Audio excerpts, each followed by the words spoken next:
Okay, ladies, can we talk about the bare-faced toning pads? They are my very favorite product of the bare-faced skincare line. I use them morning and night to brighten and tighten my skin, unclog pores, and boost the effects of the other bare-faced products I use.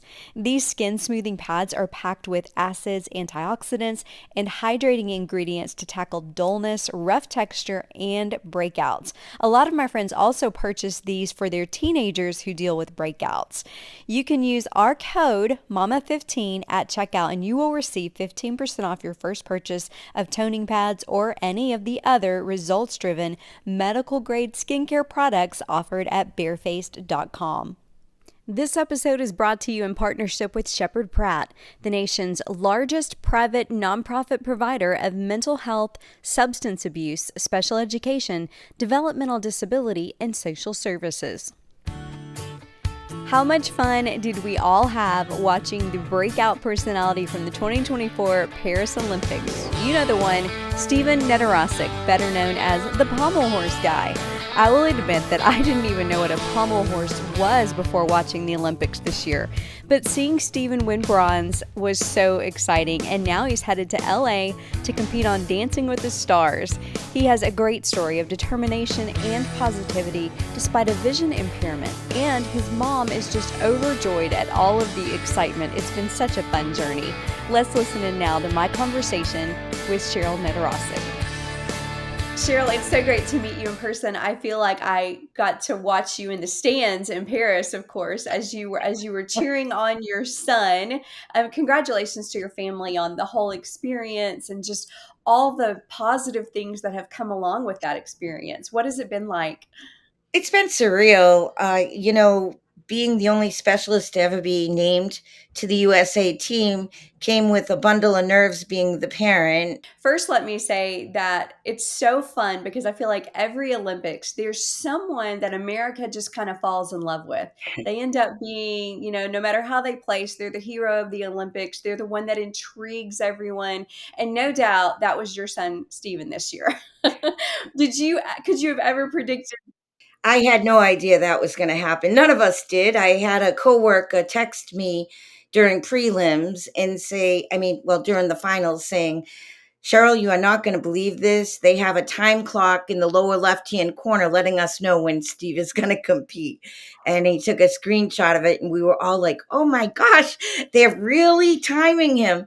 And, it was just surreal. So I would love to know a little bit more about how special it is to be a specialist because that is not the norm, right? I mean, for someone to have that one thing that he has honed in on and really become an expert at. Tell me about the level of difficulty that adds in for someone who is just doing that one sport. I didn't even know the term pommel horse before the Olympics this year. A lot of people don't know men's gymnastic in the USA. It's not followed that often, and we're hoping that this year will change that.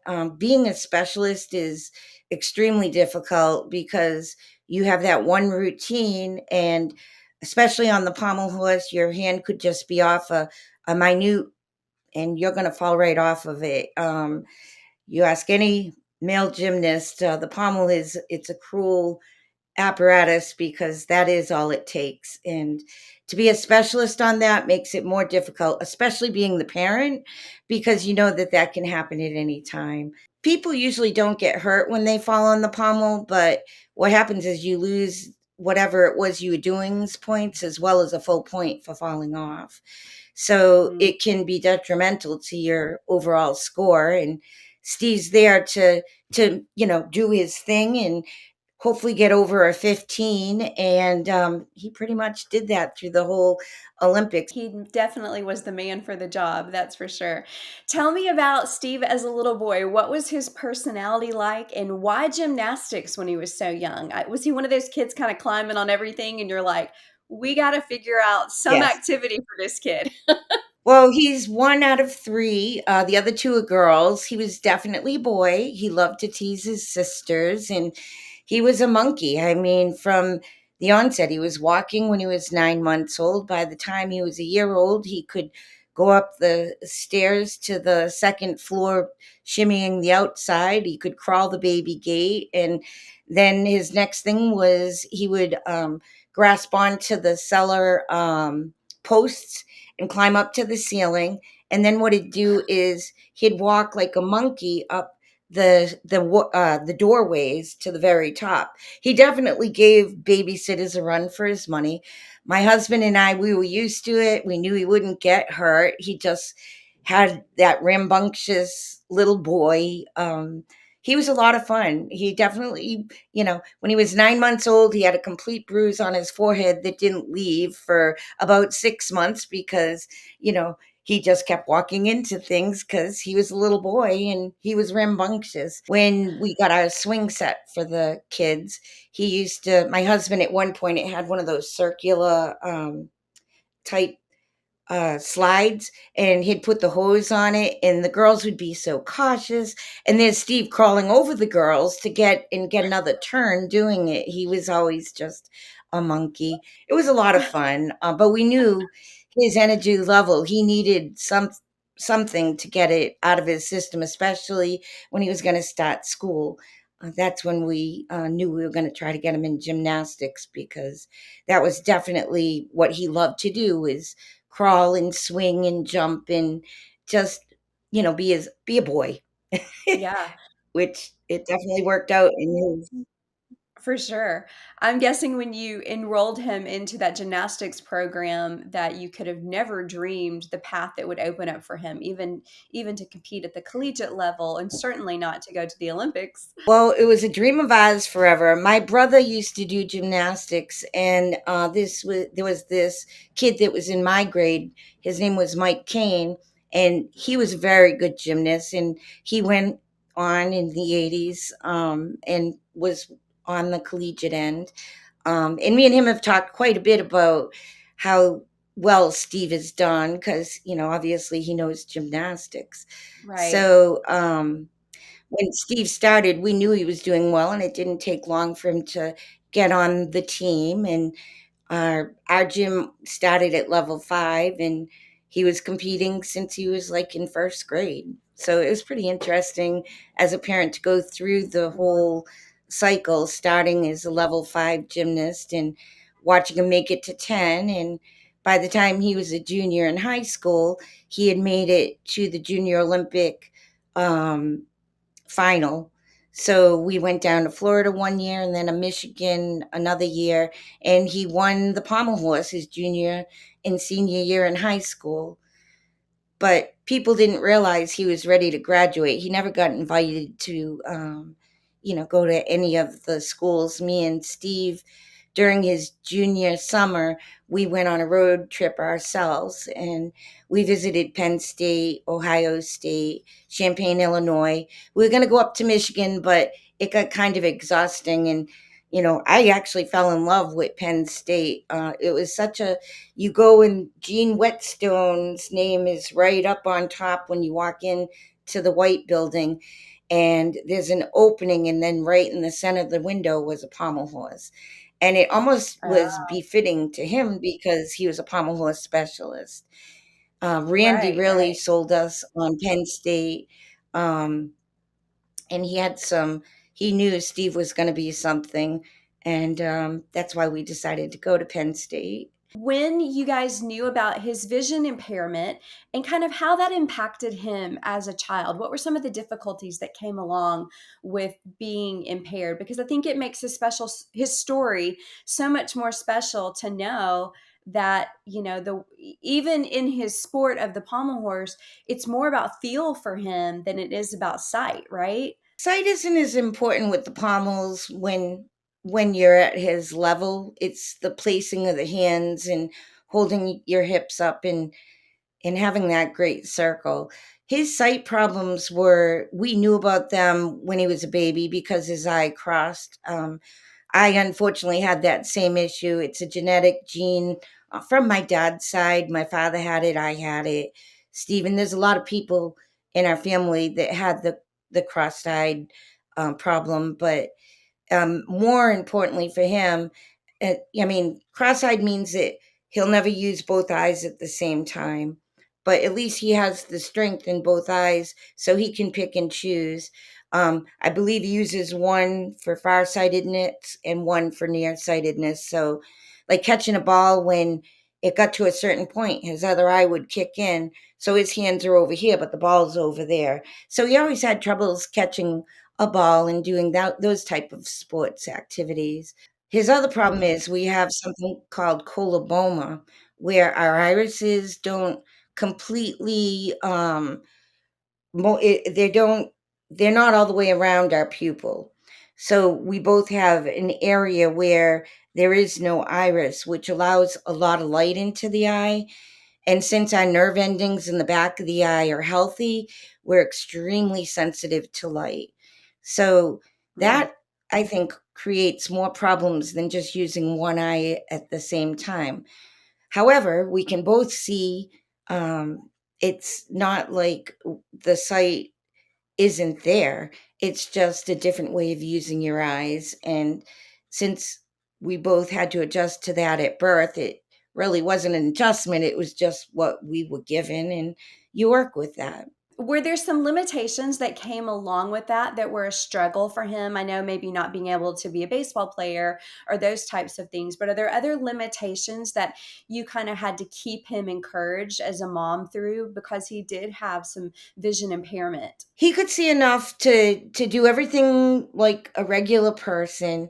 Our biggest deficit, again, was the light sensitivity. It did make it difficult. He when he was a child, he had the glasses, so they turned to sunglasses. Everybody has limitations. We all have something about us that might not necessarily be as good as other people, and you learn to live with that, and you learn where your strengths are. That was the nice thing about gymnastics being an inside. He didn't have to worry about the sun being in his eyes. I don't think I'd say that there's limitations because we can all overcome where our strengths aren't. You just learn to like the things you're good at. And I think that's what makes us all different. But I was just thinking about how awesome it is that, at even a young age, at 4 years old, you decided to put him in gymnastics, but it really is with, for example, the vision impairment, the perfect sport for him because it was indoor, not even knowing what he needed when he needed it. I feel like your mother intuition, kind of put him in this sport that ended up being the perfect thing for him along his journey. It really was. And we were fortunate where we were at a gym where there were, several of them from the onset, and they remained teammates right until they graduated high school and moved on to college. And Bob and Liz were his coaches at that time, and we're still close. As a matter of fact, they came to the Olympics, and they were able to watch Steve win those medals. Just a beautiful day. I hear that Stephen is quite the teammate. That his teammates call him the positivity instigator on the team. Has he always been a very positive, happy child? Yes. Yeah, he was a great kid, and I mean he still is. So he's got a great mindset. He knows what he wants, and he knows how to figure out how to achieve those goals. Whether it be the pommel horse, where like he'll explain to you, he'll watch it from different camera angles and try to figure out what he did wrong and why one time he hit and the other time he didn't. What did he do differently that would make it so he could hit all the time? Well, we all wish we could do that all the time, but not necessarily. Things don't always go right. When you're as smart as him, you can figure things out differently than the normal person. I love the stories from some of his teammates about his talking about him being smart, stopping to figure out a math, asking for a pen and paper so he could figure out a math problem or just, complex things. Like he's kind of drawn to things that other people might find difficult. He just had a knack for figuring out with that engineering mind of his, right?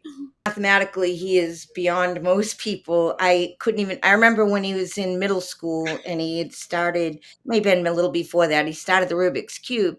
And he says to me, Mom, it's simple algorithms. And I'm like, what the heck is he talking about? And what is an algorithm? I was happy when I finished my calculus class in college and I knew I didn't have to do any math, whereas Steven wants to go above and above and above. He just gets it. And you have to be that type of mindset to, and I'm not. I can just live with it and watch him and say, "Wow, I can't imagine being that smart at it."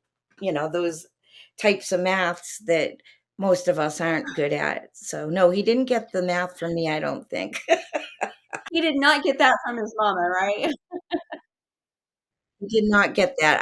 I understand money. I work at a bank and I get all that type of math, but when it comes to calculus, I'm way out in left field. His sister was a math major. She's a math teacher here at Cambridge Latin in Massachusetts.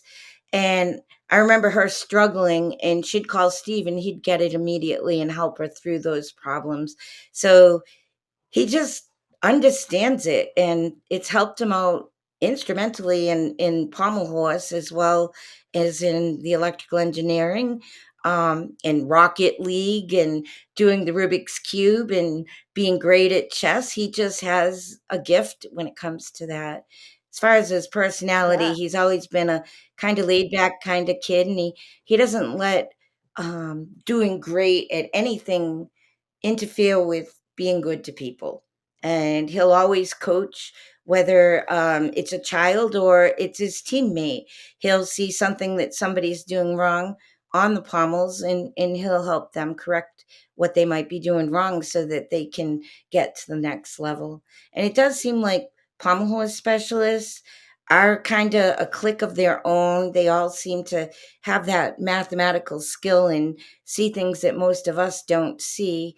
um, and that's probably how they can understand that apparatus, because you watch them when they're young and trying to do the circles, they could try 1,000 times. And I think you have to be one of those type of people that want to perfect something to be able to get that good at the pommels. I know his personal best record apparently is under 9 seconds to do the Rubik's Cube. Do you remember buying him that first Rubik's Cube and putting it in his hand? You know, it was just a stocking stuffer, and I said, "Oh, maybe he'll like this," and I never expected him. I remember on my birthday when he was in middle school, we had to go to Harvard for a Rubik's Cube contest. It was the first time we'd ever entered one, and he didn't win anything, but it was a great experience for us all.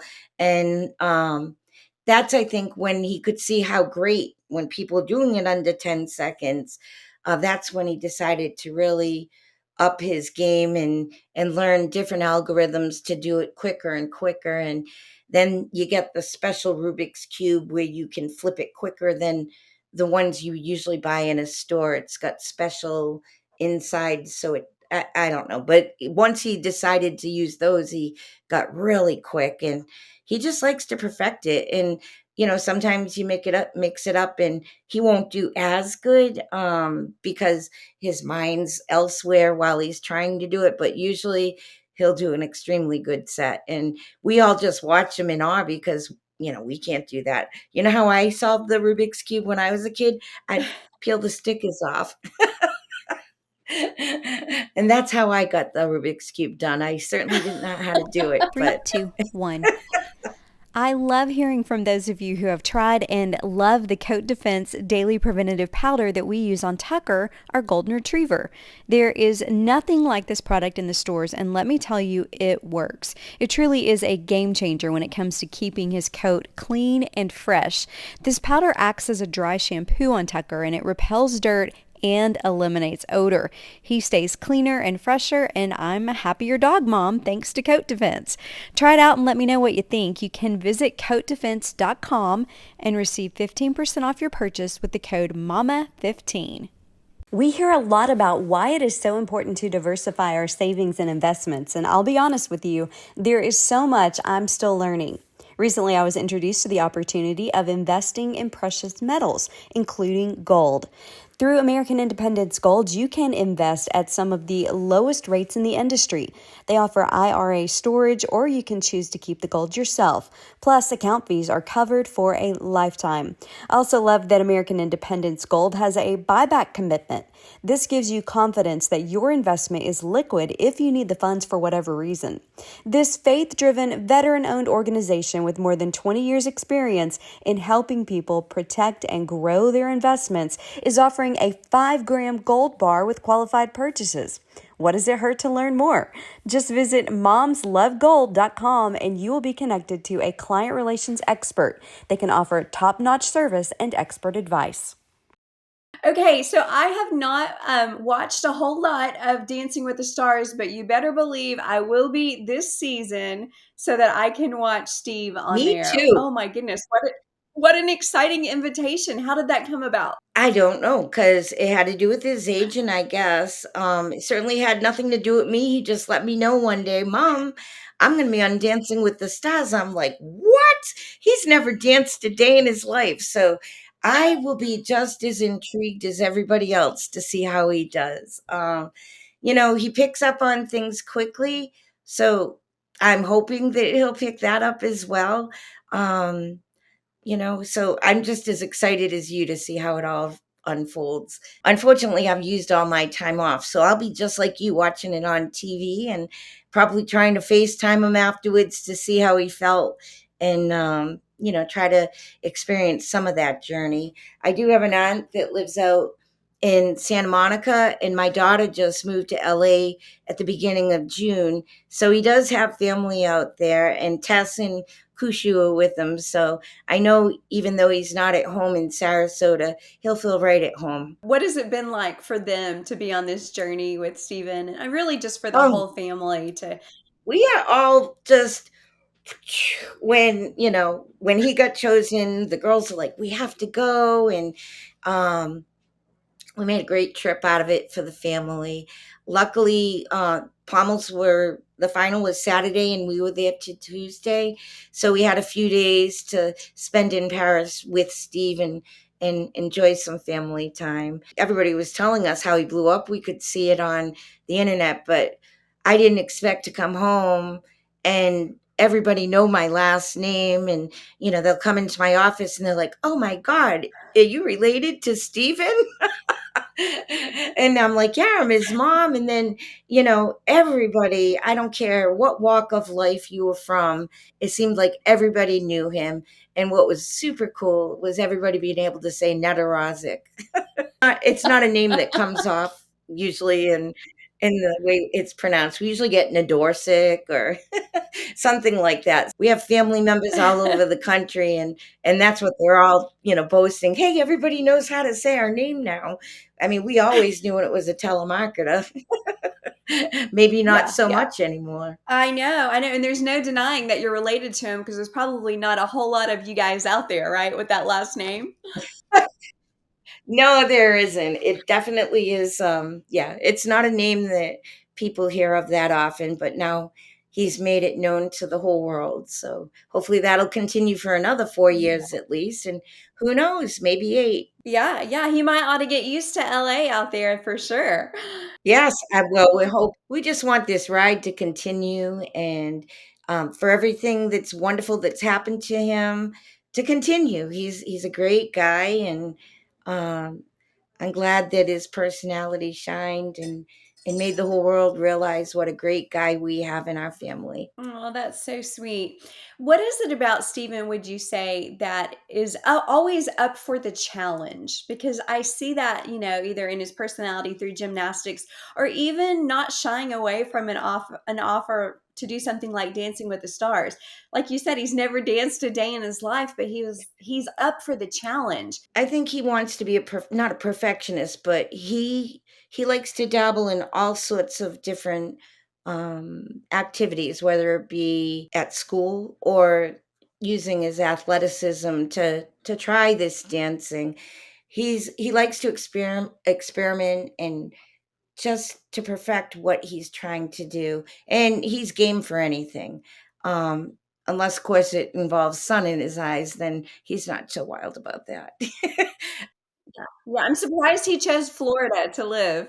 Well, he did that because Evo had opened the doors to the elite men, and it made sense to try to, he has to live too, and this you've got bills. He owes lots of student loans, and he has to pay those. And Evo offered him the opportunity to still train and make more money. Um, Tess is from Texas, so she was thrilled to go to Florida, where it's warm and there's no snow, and it's a different environment. He loves his coaches down there, and they brought him to a different level. He's continually learning to do better at the pommel horse, and it looks like Sam was definitely good at getting his mindset, calming himself before he has to compete. Is there a psychological element? Yeah, there's a psychological element to any professional. For professionals, they have to stay within their head. They can't let their thoughts wander to, especially when you only have 45 seconds to do you one event. You need to be in it. You can't let your nerves, get your blood pressure rose. Like I can do that I'm sitting in the stands and I think I'm going to pass out. I can't imagine having to do what he does. Um, I'm glad that's not me because I don't know. I don't think I could. I don't know with my personality if I could stay that focused. And that right there is a feat in its own for all of these gymnasts, especially when you're an individual and that's it. You have that 145 seconds. I think people kind of forget about that. You get that one shot, 45 seconds, and the pressure that's around that. Did it ever worry you through the journey about all of the pressure that was on Steven? Yes, because that's why you see me shaking when he's ready to compete. It's not that I don't think he can do it. I know he can do it. But even if you're the best, there are days when you're going to make a mistake. And Steven's had those mistakes, just like any gymnast. Um, I think Brody put it best. And when you have a bad day, you need to have a short memory because you need to wipe that dirt off your knees and get right back up on that apparatus the next day and pretend that you hit every time. I guess that's a good way of putting it. Because that's who doesn't want to hit every time. It's just things happen, and things that are out of your control, or you just you weren't, you're moving a little too fast and your hands 2 inches off, and you've got it. The one thing that Steve has honed in on is trying not to fall off that pommel horse. It might mean that you miss one of the skills that was in his routine, so he has to think off the cuff and just try to remain on the pommels. He might lose 3/10 5/10 of a point, but it's better than losing 1.5 points. And you want to just remain on. And the older he gets, and actually all the gymnasts, when you watch them, the older they get, the more they can hone in on how not to mess up. um, they might miss a skill here and there, but they know the goal at the end of that 45 seconds is to do the most perfect you can do with what has happened. Is Steven not able to drive a car because of the vision? It's not the vision as much as it's the sensitivity of the light. Steve's the iris that he's missing in both his eyes is more than my this is my good eye. I can see good enough out of there, but when I go out in the sun, my right eye will close immediately. Both Steven's iris deficits are as big as my bad eye, so I'm surprised he can even open his eye in the sun. And that's why he hasn't driven, because of the light sensitivity. Was that hard for him as a teenager? No, are you kidding? He had us to drive him around. No, he didn't. He, w- so when you're in gymnastics, your life isn't exactly like a normal high school person, because you're at the gym 5 days a week and Saturday morning. You don't have a lot of time off. You have to keep up with your studies so you can get to a good college. And Um, there's not a lot of time to go out and hang out with your friends. Your friends become your teammates wherever you're, wherever you're competing. For him, that was the guys at Sterling Gym, and you learn that that's more so your friendships than the kids at high school, because you really don't have any time to hang out with the kids at high school, if that makes sense to Mm. you. Yeah, it's really a So different lifestyle because you dedicated yourself to the sport. you do. And it's not it's almost like a full-time job while you're going to school full time. I mean, it's 6 days a week you're at that gym, and they become your life. It's just like kids that play football or soccer or they're part of a dance studio. When you Mhm. make that commitment at a young age, it does become your life. And I just hope that everybody has that feeling of success that Steve has had. I remember his freshman year at Penn State, we're talking, and I want to say it was February, and I said to Steve, I says, let's just hope you remain in the top 25 on the pommel horse so you can make it to the NCAA championship. He said, Mom, what are you talking about? I'm going to win this thing. And he did. He was the first guy up. It was at West Point. First guy up, and his name remained on the top of the board until they named him the champion for his freshman year. It was unbelievable. So having that type of confidence in yourself, you also have to put in the time to make it to that point. And Steve has always done that Yeah. from winning the the championship his junior and senior year in high school to winning the NCAA's his freshman and sophomore year and being named on the USA team his junior year. His senior year was COVID.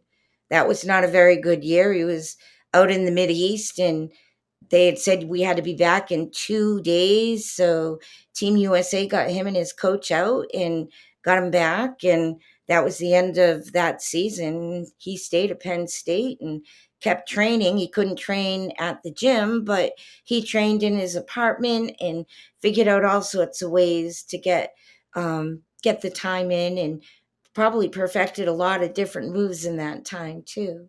He was the first individual or specialist to win the Nissen Emery, which is the equivalent of the Heisman Trophy for football in men's Wow. gymnastics college. So he, to this date, is the only specialist to have been given that award. And ironically, it's a bronze, huge statue of a male gymnast doing the pommel horse. So it couldn't be more fitting for him. Yeah. Oh, So it's a wow. huge, it was Oh, such that's an pretty honor. cool. And then this year, we can't wait to make it to Penn State at one point to see him on the Olympic wall. So he's hit any goal that he could hit. It was just, he's achieved so much. And now it's like seeing him dancing and dancing with the stars. Are you kidding me? It's something new and exciting. And sure, he'll do okay. And I can't imagine how much different that is than working for hours and hours on the pommel horse. Now he's on his feet. So hopefully he'll move some of his skills from the pommels into dancing.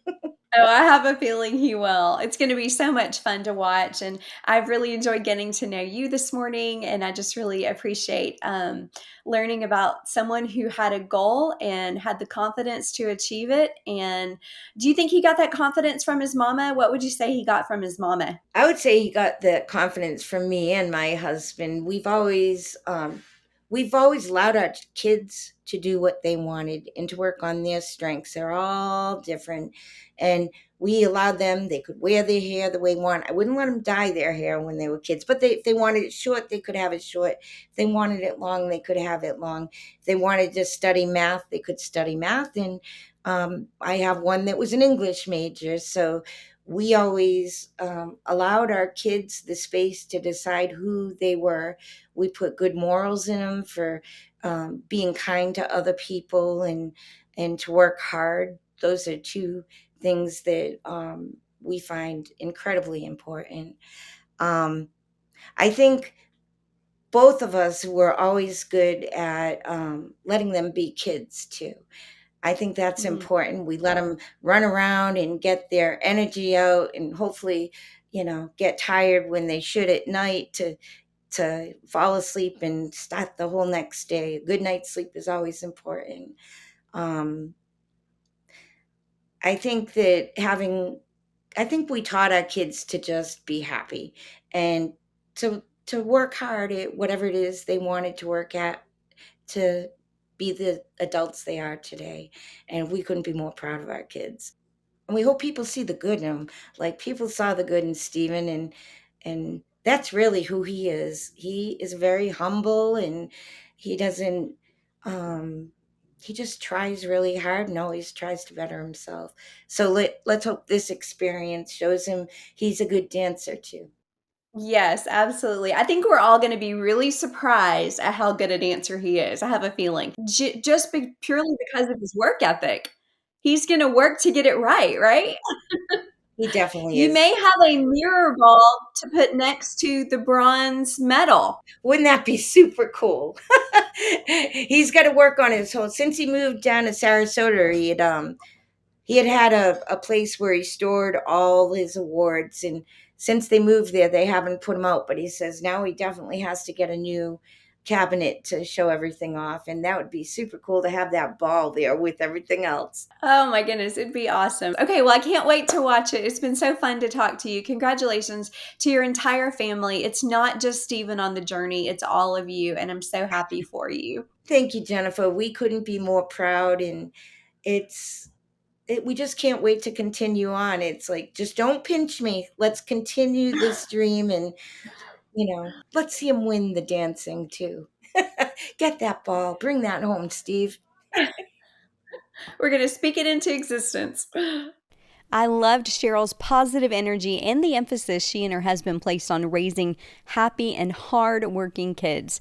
Dr. Harsh Trivedi, child psychiatrist and CEO of Shepherd Pratt, is back with us this week and shares advice in the following conversation about raising positive kids who see beyond limitations. Dr. Trivedi, it is wonderful to see you once again. Thank you so much for joining us. Great to see you as well. Yeah, I loved my conversation with Cheryl Nedoroscik. And to me, there was just this theme of positivity through the entire conversation of course, they've, been on a high since Stephen's Olympic win of the bronze medal. But even when I would bring up things like perhaps, a disability or a limitation, her spin on everything was so positive that I'm like, wow, I need to be more like Cheryl in my life. And I'm sure that that's impacted the way her kids view life as well, right? Exactly. I think one of these things is truly for a child, how do they know what they're able to do? What is their kind of full capacity? And sometimes I think it is our own worries as a parent that kind of inhibit some of that from happening. So I think that positivity, just the perspective, like, well, this is something we're going to move beyond, or maybe it gets us to a better outcome in some way. That positivity can do so much for a growing child. Yeah, even when I asked her, for example, Stephen has a pretty significant sight impairment. In fact, he's never driven a car just because of the way that the light reflects on his eyes when he's driving, for example. But when I said something about, oh, was that hard when you guys walked through that because he couldn't get a driver's license like most teenagers? She was like, absolutely not. Almost like I was crazy for thinking that, Yeah. because she said, that we were able to drive him everywhere. He's fine with it. Or, talking about limitation. And she said, everybody has limitations. And I thought, what a great perspective. Yeah, I think that there is that piece combined then also with, perspective has so much to do, you can walk up to someone and say like, oh, how's your day going? And one person's perspective may be like, oh, it's a miserable day. Whereas another person says, well, I've still got 12 more hours to make it into a great day. Mm. Clearly the latter perspective can change how reality kind of plays out. So I think all of those things are great. And I think just to add on to even some of the conversations we've had before, there's a lot of positivity, but also it's based in realism, right? So she's not expecting him to do things that we know he's not going to be capable of doing. So it's also grounded within, like, yes, this is not a limitation. And these are all things that are truly possible because she really does believe that he can do it. So that authenticity is also there in that relationship. Yeah, that's a great point. One of the patterns that you and I have seen in these interviews with moms of elite athletes has been this strive for perfectionism or trying to be the best at whatever it is that they're doing. Let's talk about like the positives of a child striving for perfectionism, and then also some of the things that make that difficult for a parent to navigate. You've probably seen both sides. No, definitely. And, and I think one way to think about it is that they're basically two sides of the same coin. And what I mean by that is, in order to do really well, in order to perform at such a high level, you really have to be good at your craft, whatever that is. And in order to do so, if you don't have those perfectionistic qualities, if you don't have that drive, like, yes, you may be at like 97% of the way there, but, you still want to get to 98, 99, 99.2. That drive is so important, particularly when you need to compete against the best in the world. The only difficulty with that is, I think, when you get to the flip side of the coin, is basically what happens if the behavior is controlling you as opposed to you controlling what you want to do. Mm. And I think that's where you really get into those issues of when does it become a problem. And I think particularly what I would just say is, I think for a lot of kids, when you can't manage the anxiety or when the perfectionism gets the best of you, you may be at a point where your body is very much saying like, oh, I need to rest, otherwise I'll get injured. And you can't stop yourself because your brain won't let you. The other place where that comes up truly is, in order to get better, particularly at very specific sports, there's a range of skills that are needed. And if you have a perfectionist quality where you're going to overemphasize getting one part of that routine all the way there, or getting one part of your performance all the way there to the exclusion of others because you can't tolerate being that imperfect for the other parts, that also can take away from it. And I think this is really that kind of fine line, I would say, in terms of how can you drive those qualities to actually achieve your best versus having those qualities take over your ability to put out your best in the moment. Right. And of course, it seems like, from outward appearances and from talking to his mom, that Stephen has really used his strive for perfectionism in very positive ways, being able to specialize on the pommel horse, which is quite rare. I learned that. And then also everything from like the Rubik's Cube. His personal best record is under 10 seconds. What? Like he worked and he worked and he worked from the time he was 12 to get it just right. Math problems on the robotics team. And now, of course, everyone's hoping that that's going to translate into his appearance on Dancing with the Stars because he's probably going to have the work ethic to be quite successful. Exactly. Well, I think, it is such a great story combined with, I'll just say, for those of us not like him that still rely on kind of peeling off the stickers and putting the colors where they need to be, I can't do that in 12 seconds, right? So, but I think the other part of him, which I think I just love about the story, is just the level of humility, so approachable. He's going to do great on Dancing with the Stars because people are going to love seeing someone who isn't full of himself or who really just, he's putting in the hard work and you see that he deserves the victory because of really that effort that he's putting in. And I have no doubt that he's going to do great as well. Yeah, I think so. And you're right. I think there's that likability of him that's going to, no matter what kind of dancer he is, we're all going to be cheering for him because of those things that you just mentioned as well. Tell me about when you see young children who really commit to a sport like he did so early. It was gymnastics from a very early age. When does it become almost too much for a child? Like, how do you know when that honing in on that one thing can perhaps in the end result be a little overwhelming? Yeah. I think this is one of those really hard things about parenting, which is, I think for a lot of sports, what you're seeing in terms of the overall trend is how do you pick out skills earlier and earlier in life, and how do you get kids going down like this one particular path? I think a lot of it honestly just has to do with personality as well as kind of what is their skill set. There are many kids, and I want to make sure that we kind of get this out there. There are many kids for whom doing that one sport or becoming the world's best in one thing isn't going to help their psyche, isn't going to help them feel fulfilled. They're just other kids that are built in a way where, guess what? They're going to be 3, 4 sport athletes, or they may want the variety, and they may be perfectly fine getting to a varsity level, even getting kind of, competing collegiately, but their drive is not necessarily to become world number one. That's okay too, right? So I think part of this is, as a parent, you have to kind of see what you're seeing in your child, but also be realistic about what your child is giving back. And I think, particularly when we make those decisions too early in life, it's at a point before your child is even mature enough to kind of give you that right feedback. And so I think the things that I would just kind of say are, first of all, you as the parent really do know your child. You just have to be willing to see things or hear things that may not agree with maybe your view of where you want to see them go. The second thing I always get into is truly, you are the parent of your child. While they're a reflection of you, they're not you. So because, growing up, you didn't get to complete your fantasy of being a, let's say, a gold medal winning gymnast, doesn't mean that your child has to do that. That's where the child's input is important. Yeah, The yeah, I next think thing that I would kind of say, and I think the last thing is really, in terms of the skills, it is one of these things where you as a parent can see whether your child is experiencing the joy. And part of that I would just kind of say is, anything that is truly difficult to do in life, I often get people to say, like, oh, can you talk to my child about becoming a doctor? I said, I will, but the reality is you've got to really want it, because anything that is that hard to do, you only do because you have that passion from within. And I think this is the other part, which is, a lot of times parents are putting pressure on the kid. So the kid pretends to like it to keep mom or dad happy, as opposed to because it's truly their love and joy.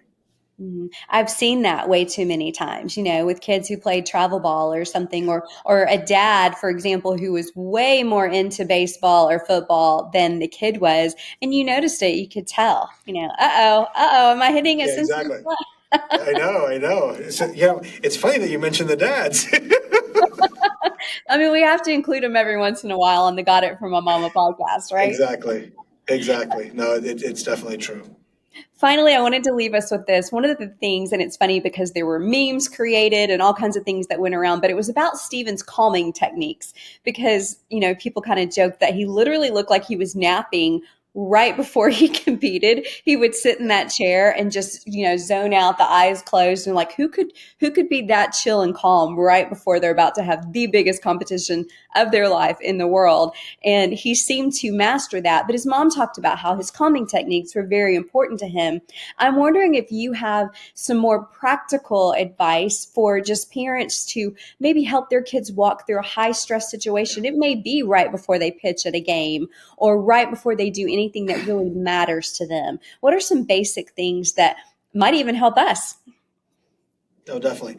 So what I will say is, I think for most kids, but I would also say most adults, part of the difficulty is, how do you transition from one activity to the next activity? And what you really find is that really right now there's just so much noise in life. There's so much residue that you're carrying around from throughout the day, the text message you just got, or some bad news or something going on in the news. So I really do say, whether it's a sports activity, whether it is your child's about to take an important test, you have an important interview or some kind of meeting for work, there are wonderful techniques in terms of, I'll just say, centering exercises, not even real, I'll say, deep meditation, but just the aspect of, how do you get your mind to stop thinking about all this other stuff? How do you then refocus on kind of what is the next moment? And then with intentionality, how do you perform at your best, kind of blocking off or turning off the other pieces? So I would say there are things that you can very easily learn. For example, things like deep breathing exercises, things like progressive muscle relaxation. These are things where, if you just did a Google search or even come to the Shepherd Pratt website, there are basically tips that you can get in terms of how to do it. There will often be kind of the narrative of kind of the, what do you kind of read, or kind of directions for how to learn it. And like any good activity, the more you practice, the better you'll get at it.